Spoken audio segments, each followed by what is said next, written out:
प्राचीन समय की बात है। एक छोटा सा राज्य था अनंतपुर। अनंतपुर राज्य का राज सिंहासन राजा युवराज सिंह के कुशल हाथों में था।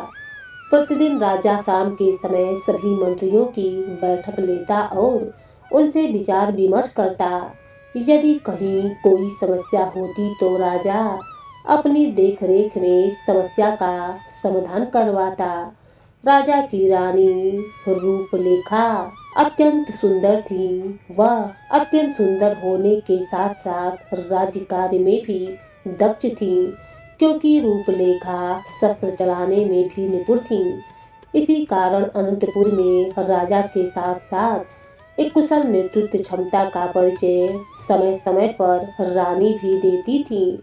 पूरे राज्य में राजा की दयालुता और प्रजा स्नेह की चर्चा हरदम रहती थी। राजा के एक पुत्र और एक पुत्री भी थे। एक रोज राजा के कान में एक खबर पहुंची कि दक्षिण दिशा के राज्य के सुंदरवन के राजा सबसे दयालु राजा हैं। राजा को इस बात की जलन हुई कि मैं स्वयं इतना कुछ करता हूँ, अपनी जनता के लिए शायद ही कोई करता होगा, लेकिन फिर भी सुंदरवन राज्य का राजा दयालु कैसे हुआ। राजा युवराज सिंह सुंदरवन के राजा के बारे में जानना चाहता था। राजा युवराज ने अपने खास मंत्रियों की बैठक ली और कहा कि मैं कुछ दिनों के लिए देशाटन पर जा रहा हूँ। प्रजा को किसी भी प्रकार की कोई समस्या ना हो, इसका पूरा पूरा ख्याल रखना। राज्य के राज्य कर्मचारी महारानी के आदेश के अनुसार आपको ईमानदारी से करने हैं। सभी मंत्री एक साथ बोले, जी महाराज।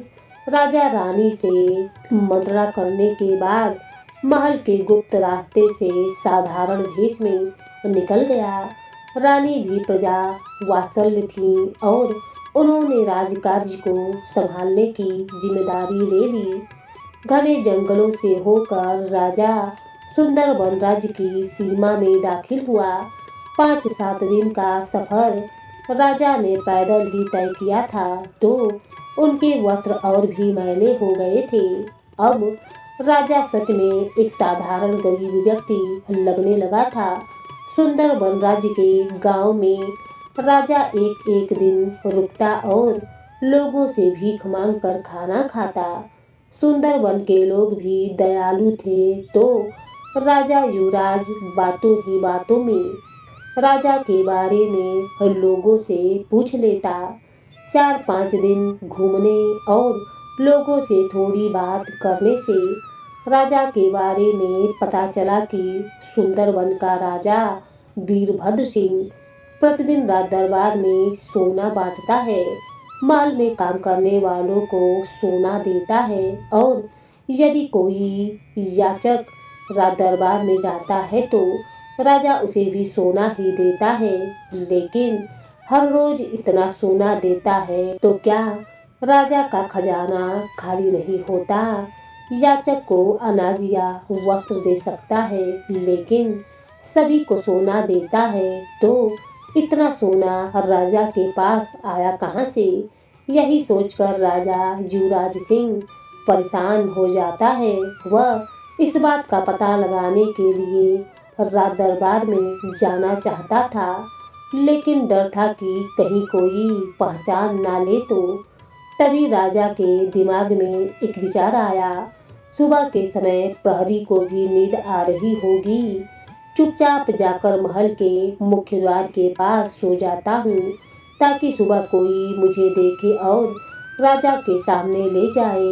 राजा माँ भवानी का नाम लेकर मुख्य द्वार के पास जाकर सो गया।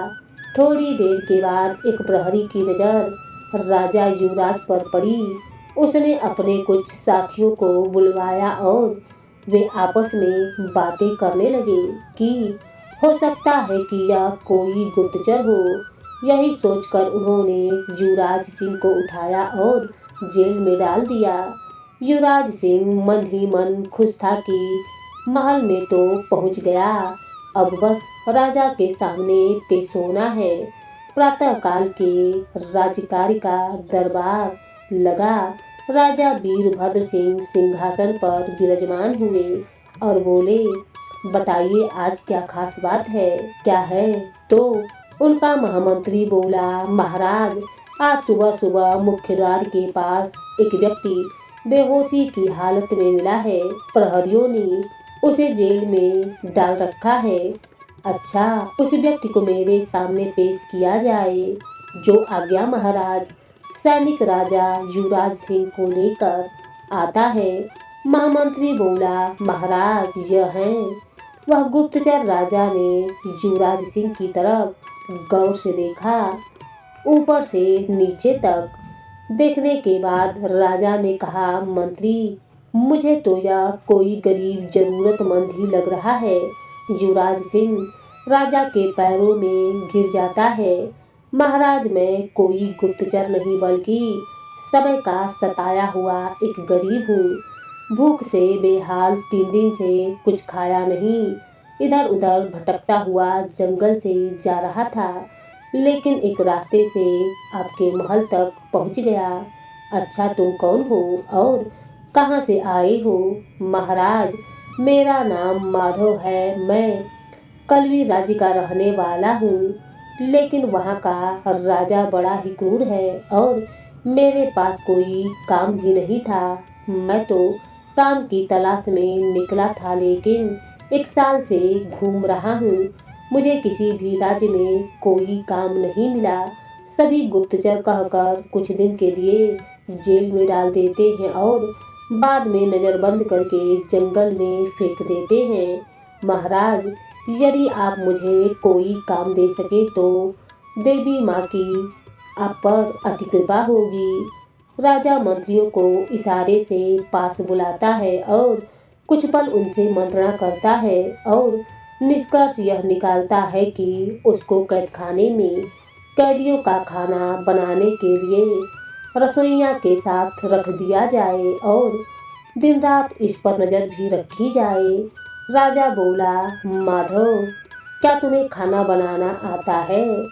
माधव खुश होते हुए बोला, महाराज आप जो भी काम देंगे मैं कुछ ही दिनों में सीख लूँगा। ठीक है, इसको रसोइये के पास छोड़ दो। युवराज सिंह मन में देवी माँ को धन्यवाद देते हुए अंदर से बहुत ही खुश होकर पाकशाला में चला जाता है। राजा उस पर निगरानी करने के लिए महामंत्री को आदेश देता है। युवराज अपनी योजना के अनुसार महल में तो प्रवेश कर गया था, उसको काम भी मिल गया, लेकिन महल में रहना इतना आसान नहीं था क्योंकि युवराज सिंह को कोई काम नहीं आता था। पाकशाला में जाकर रसोइये से परिचय किया।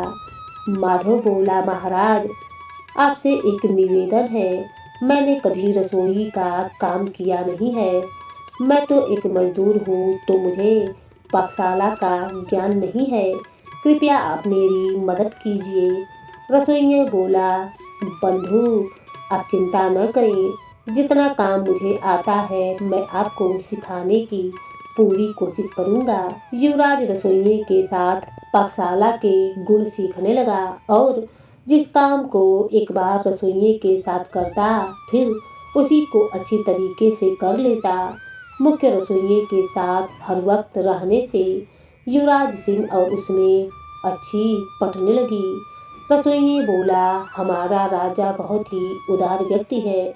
यहाँ तक कि राज्य की पिछली 3 पीढ़ियों से कभी सुंदरवन को किसी भी अन्य राज्य से युद्ध नहीं करना पड़ा और न ही राज्य में कभी अंदरूनी समस्या आई। तो युवराज सिंह बोला, फिर आपके कैदखाने में इतने कैदी कौन हैं? जब कभी युद्ध ही नहीं हुआ, कभी प्रजा को कोई समस्या नहीं हुई, तो फिर यह सब कैदी कौन है?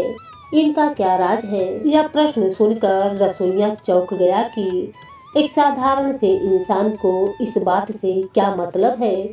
रसोइया सोच में पड़ गया। युवराज सिंह बोला, कहाँ खो गए जनाब? क्या हुआ? आपको भी मेरी तरह पता नहीं है क्या? रसोइया बोला, नहीं, परंतु एक बात बताओ कि तुम यह क्यों पूछ रहे हो? तुम्हें तो अपने काम से मतलब होना चाहिए। हाँ बंधु, तुम सही कह रहे हो, लेकिन इतने दिन हो गए यहाँ रहते, आपके राज्य की हर एक बात, हर गतिविधि मुझे बहुत अच्छी लगती है। बस यही बात समझ से बाहर है कि इतने शालीन राज्य और खुशहाल राज्य में कैदी क्यों है? बस जिज्ञासा थी तो पूछ लिया। कभी सच में तुम कोई गुप्तचर तो नहीं हो? युवराज सिंह बोला, क्या तुम्हें लगता है कि मैं कोई गुप्तचर हूँ? नहीं, परंतु कभी कभी तुम्हारे ऐसे सवाल मुझे सोचने पर मजबूर कर देते हैं। अच्छा, ज्यादा मत सोचो, सो जाओ। रसोइये को तो युवराज सिंह ने बातों में उलझाकर शंका से बचा लिया, लेकिन एक समस्या थी। राजा का आदेश था कि माधव पर नजर रखी जाए। प्रहरी को आदेश दिया था कि माधव को कभी तहखाने से बाहर नहीं आने दिया जाए। युवराज सिंह को भी इस बात का पता था कि उस पर कड़ा पहरा लगा हुआ है। युवराज सिंह कहीं आ जा नहीं सकता था। एक माह से ज्यादा हो गया। अब युवराज सिंह को अपने राज्य की भी चिंता होने लगी थी कि राज्य में सब काम कैसे चल रहा है। कहीं बाहर जा सकता तो शायद कोई संदेश भेजने का मौका मिले, लेकिन यहाँ वह कैदी के समान था। एक रोज सुबह के 4 बजे युवराज सिंह लघुशंका के लिए गया तो उसे किसी के चलने की आवाज आई। युवराज सिंह ने खिड़की से देखा कि एक व्यक्ति सफेद धोती और कुर्ता पहने तेजी से जा रहा था। आगे निकल जाने की वजह से चेहरा तो देख नहीं सका, लेकिन ऐसा प्रतीत हुआ कि वह राजा वीरभद्र सिंह ही था। युवराज सिंह वापस अपने कमरे में आकर सो गया। सुबह जब हुई तो वह दोनों उठे तो रसोइया कुछ परेशान था। देखा, माधव बोला, क्या बात है बंधु, तुम इतने परेशान क्यों लग रहे हो? माधव, मैं भी तुम्हारी ही तरह हूँ। मुझे नहीं पता कि इस महल में कहाँ क्या है। मैं एक विशेष योजना के तहत यहाँ आया था, लेकिन मंत्री और राजा की मानसिकता क्षमता ने मुझे हरा दिया और मैं इस पाकशाला में कैदी की तरह ही जीवन बिता रहा हूँ। ओह, मतलब तुम इस राज्य के नहीं हो? नहीं, मेरा नाम विक्रांत है। मैं उल्लासपुर का राज्य का राजकुमार हूँ। मुझे जब राजा वीरभद्र सिंह के सोना बांटने की बात पता चली तो मैं यही रहस्य जानने के लिए कैसे भी करके महल में प्रवेश तो कर गया, लेकिन अब तक मुझे इस बात का पता नहीं चल पाया। तुमने एक दिन पूछा था ना कि इतने कैदी कौन है, तो सुनो, यह सब भी इसी तरह आए थे, लेकिन इनका राजा को पता चल गया और इनको कैद कर लिया। इसमें से बहुत तो आसपास के राज्यों के राजकुमार हैं जो वर्षों से यहाँ कैद हैं। मुझे भी 3 वर्ष व्यतीत हो गए। वापस जाने का कोई रास्ता भी नजर नहीं आता है।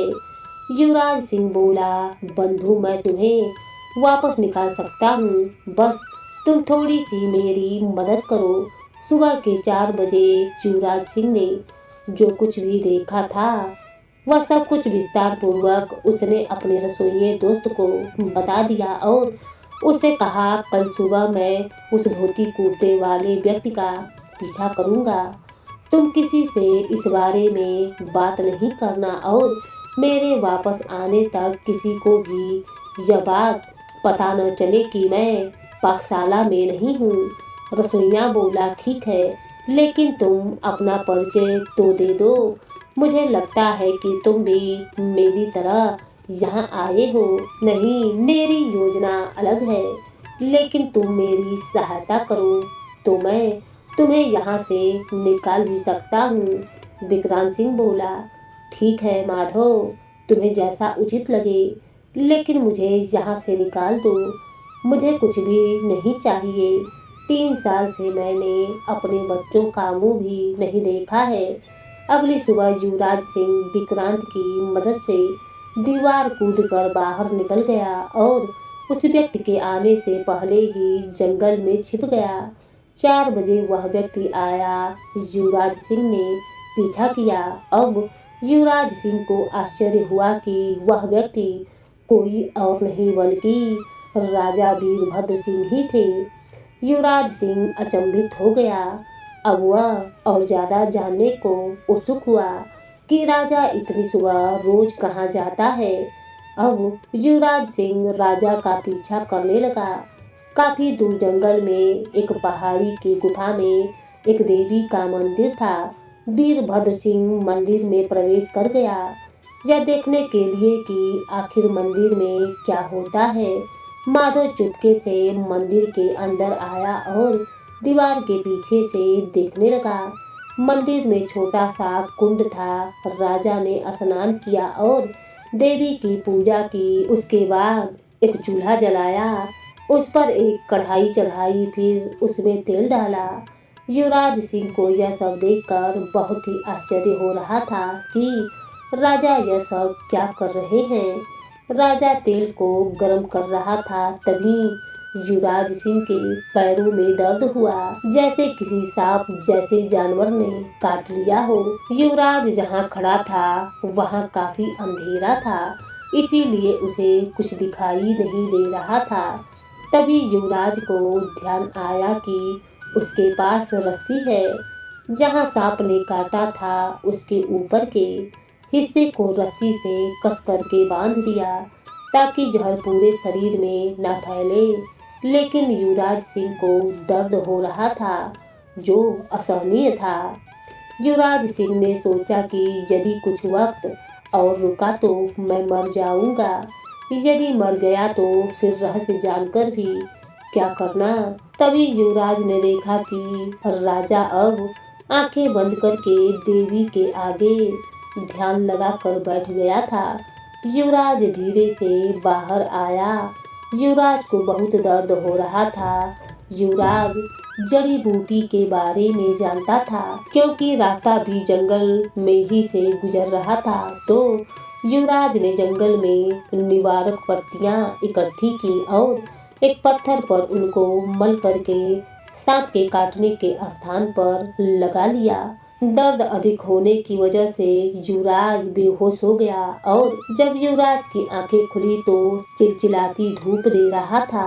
युवराज ने सोचा कि दर्द की वजह से अब महल में तो जा नहीं सकता, तो फिर मंदिर में ही चला जाता हूँ। कल सुबह तक इंतजार करना होगा। यदि राजा की हकीकत जाननी है तो उधर जब युवराज वापस नहीं पहुँचा तो विक्रांत चिंतित हो गया। युवराज धीरे धीरे चलता हुआ गुफा में पहुंच गया। फिर उसने मंदिर में प्रवेश किया। वहां देवी की प्रतिमा, कुछ ग्रंथ जैसी पुस्तकें भी रखी हुई थी। पूजा सामग्री की कुछ वस्तुएं और अन्य सामान भी मौजूद था। युवराज ने उत्सुकता से एक पुस्तक उठाई और पढ़ना शुरू किया। पुस्तक में बहुत सारे राज खुलते गए। सोने का राज भी पुस्तक में ही था। युवराज सिंह ने पढ़ा कि यह भक्त देवी है, वह देवी जो बलि लेती है। सुबह ब्रह्म मुहूर्त में स्नान ध्यान करके तेल में स्वयं को तल करके देवी का भोग बनाता है। देवी उस पर प्रसन्न होती हैं और उसकी इच्छा पूरी करती हैं।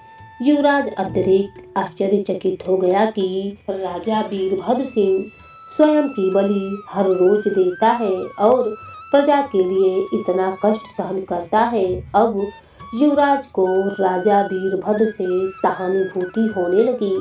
उसने सोचा कि क्यों ना मैं तपस्या करके देवी को प्रसन्न करूं और राजा वीरभद्र को इस कष्ट से निकालूं। लेकिन देवी का भोग बनाने की विधि ना तो युवराज जानता था और ना ही पुस्तक में लिखा हुआ था। युवराज ने सोचा कि आज रात तो यहीं रुकता हूँ, सुबह राजा आएगा तो भोग बनाने की विधि भी देख लूंगा। युवराज पूरा दिन मंदिर में पुस्तकों का अध्ययन करता रहा और देवी को प्रसन्न करने वाले मंत्र सीख रहा था। यदि कोई व्यक्ति एक बार देवी का भोग बन जाता है तो उसे जीवन भर देवी का हर रोज बनाना है। यदि कभी कोई चूक हो जाए तो देवी के प्रकोप से उसे बहुत कष्ट सहन पड़ते हैं। युवराज सिंह को अब डर भी लगने लगा था। युवराज ने सोचा कि हर ग्रंथ की कहानी में समस्या का समाधान भी होता है। यदि इस देवी के प्रकोप से बचने का कोई समाधान है तो वह मुझे भी पुस्तक में ही मिलेगा। उसने सभी पुस्तकों को गौर से देखा तो उसे एक पुस्तक मिली जिसमें कई रहस्यों का वर्णन था। युवराज को तो केवल भूख से छुटकारा पाने का राज जानना था। युवराज ने पुस्तक पढ़नी शुरू की। पढ़ते पढ़ते रात्रि का दूसरा पहर हो गया। इतनी गहरी रात निकलने की युवराज भूख प्यास सब भूल गया। इतने गहरे रात निकलते गए कि युवराज सिंह भूख प्यास सब भूल गया।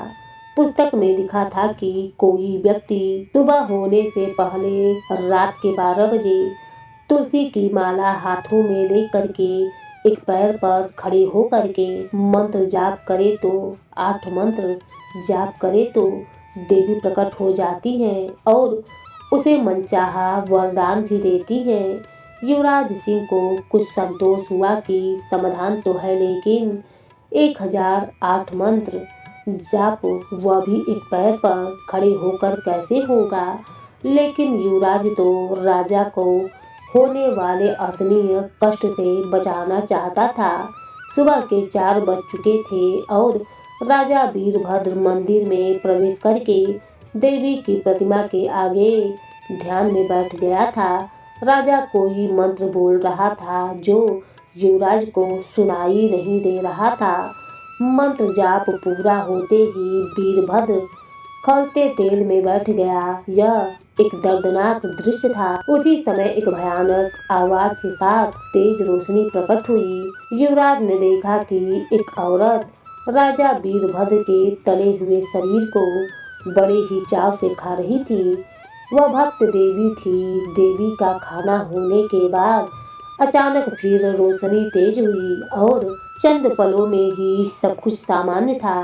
कढ़ाई सोने से भरी हुई थी और राजा वीरभद्र उस सोने को एक बोरे में डाल रहा था।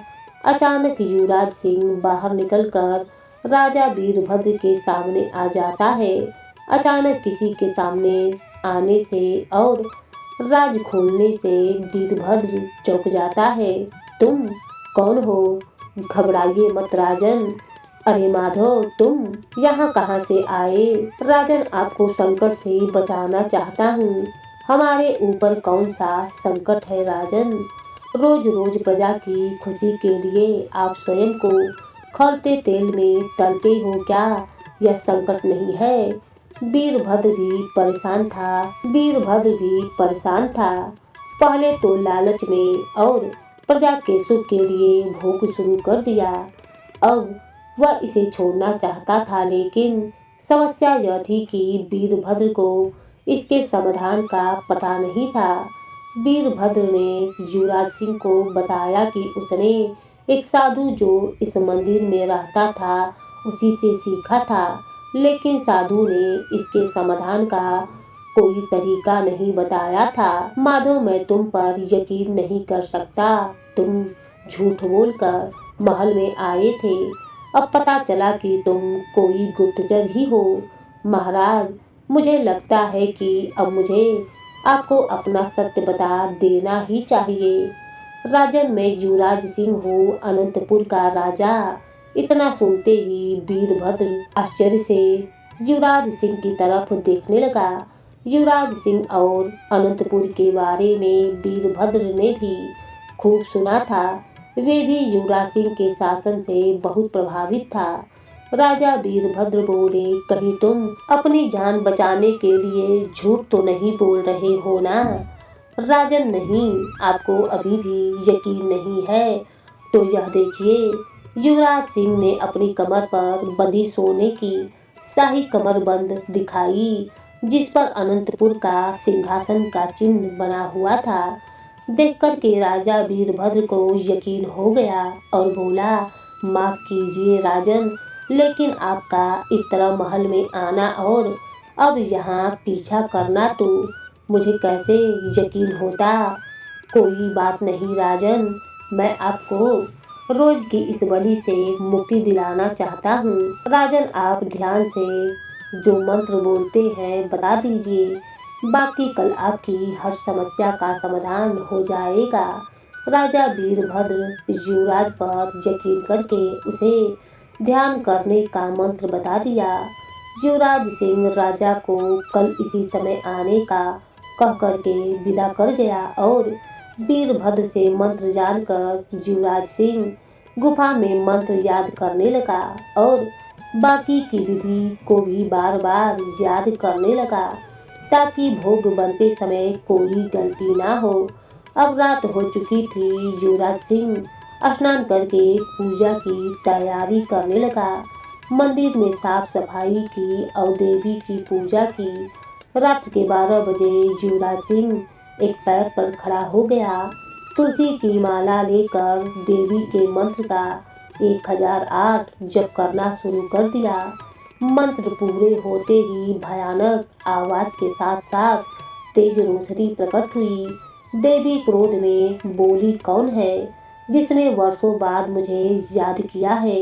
युवराज सिंह बोला, देवी माँ, मैं अनंतपुर का राजा युवराज सिंह हूँ। क्या चाहते हो राजन? माँ, यदि मैं इस यज्ञ में सफल हो जाऊं तो आप मुझे क्या दे सकती हो? यदि तुम सफल रहे तो मैं तुम्हारी इच्छा पूरी कर दूंगी। लेकिन ध्यान रहे, यदि जरा सी भी चूक हुई तो परिणाम बहुत भयानक होगा। देवी, सुबह आपका भोग मैं बनूंगा। यदि आप मेरी तपस्या और भोग से प्रसन्न हो जाओ तो आपको मेरी इच्छा पूरी करनी पड़ेगी। आपको हमेशा के लिए मानव भोग छोड़ना पड़ेगा और आप अगले 50 सालों तक सोना वीरभद्र को सिर्फ पूजा करने पर ही दोगी। वचन दो कि आप मेरी यह इच्छा पूरी करोगी। देवी बोली, वचन देती हूँ, यदि तुम इस यज्ञ में सफल हो गए तो मैं कभी मानव का भोग नहीं करूँगी। लेकिन यदि तुम सफल नहीं हुए तो फिर जब तक तुम जीवित रहोगे तुम्हें हर रोज मेरा भोग बनना पड़ेगा और बदले में तुम्हें कुछ नहीं मिलेगा। देवी माँ, मुझे यह शर्त मंजूर है। इसके बाद देवी अंतर ध्यान हो जाती है। रात्रि का दूसरा पहर था। युवराज सिंह सोचने लगा कि ऐसा क्या किया जाए कि देवी भोग से प्रसन्न हो जाए। युवराज सोचते सोचते जंगल में जाता है और कुछ फल ले आता है, फिर कुछ खुशबूदार फूल लाता है। 4 बजने में कुछ ही पल बाकी थे। युवराज स्नान करके देवी की पूजा करता है। तेल डालकर कढ़ाई चढ़ा देता है, फूल देवी की प्रतिमा के आगे सजा देता है और फल भी रख देता है। फिर मंत्र उच्चारण के साथ साथ ध्यान भी करता है। मंत्र उच्चारण होते ही युवराज सिंह कढ़ाई के खौलते तेल में स्वयं को उतार देता है। खौलते तेल से होने वाली भयानक पीड़ा अब राजा युवराज सिंह स्वयं सहन कर रहा था। मन में सोच रहा था कि महान हो तुम वीरभद्र, जो इतने वर्षों से यह कष्ट सहन कर रहे हो। तभी वहां राजा वीरभद्र सिंह आ जाता है। युवराज को तेल में खौलते देख वीरभद्र आश्चर्यचकित हो जाता है। तभी एक तेज रोशनी के साथ भयानक आवाज हुई। वीरभद्र वह सब दृश्य आज अपनी आंखों के सामने देख रहा था। देवी प्रकट हुई तो प्रतिमा के सामने सजे खुशबूदार फूलों की खुशबू से अत्यधिक प्रसन्न हो गई। फिर वहां रखे फलों का आहार किया। फल खाने से देवी की भूख शांत हो गई। आज के अनोखे भोग से देवी बहुत ही खुश हुई। उसने युवराज सिंह को वापस जीवित कर दिया। युवराज सिंह को एक भयानक सपने की तरह खौलते तेल में तलने का दर्द अब तक हो रहा था। वह डर रहा था कि क्या पता मैं इस यज्ञ में सफल हुआ हूँ या नहीं। देवी बोली, युवराज, मैं तुम्हारी तपस्या और भोग से बहुत प्रसन्न हुई। इससे भी ज्यादा प्रसन्नता इस बात की है कि तुमने यह सब स्वार्थवश न करके हित में किया है। वचन के अनुसार मैं राजा वीरभद्र को और तुम्हें अच्छे दान देती हूँ और आने वाले 50 सालों तक राजा वीरभद्र मुझे फला आहार के सोना प्राप्त कर सकते हैं। तत्पश्चात देवी अंतर्ध्यान हो गई और कढ़ाई सोने से भरी हुई थी। तभी राजा वीरभद्र सिंह सामने आया और रोते हुए युवराज सिंह के गले लग गया और बार बार युवराज का धन्यवाद करते रहे। दोनों अब जंगल के रास्ते महल में जाते हैं। शाही दरबार में वीरभद्र सिंह राजा युवराज सिंह का परिचय अपने शाही परिवार के सदस्यों से करवाता है। विक्रांत भी दूर खड़ा यह सब देख रहा था। युवराज बोला, राजन, आपसे एक निवेदन है। आप पाकशाला के महाराज विक्रांत, जो कि एक राजकुमार हैं, उनको रिहा कर दीजिए। मेरा वादा है कि वह कभी भी आपका या आपके राज्य का अहित नहीं करेगा। विक्रांत को बुलाया जाता है और रिहा कर दिया जाता है। शाही सवारी पर राजा युवराज सिंह को वापस अनंतपुरी के लिए विदा कर दिया जाता है। राजा वीरभद्र अब हर रोज देवी को फलों का भोग लगाता है और उसका राज्य खुशहाल रहता है। इधर युवराज सिंह सबसे दयालु राजा के रूप में जाना जाने लगा और यही युवराज सिंह चाहता था कि अनंतपुर और सुंदरपुर की दोस्ती के किस्से हर तरफ फैलने लगे।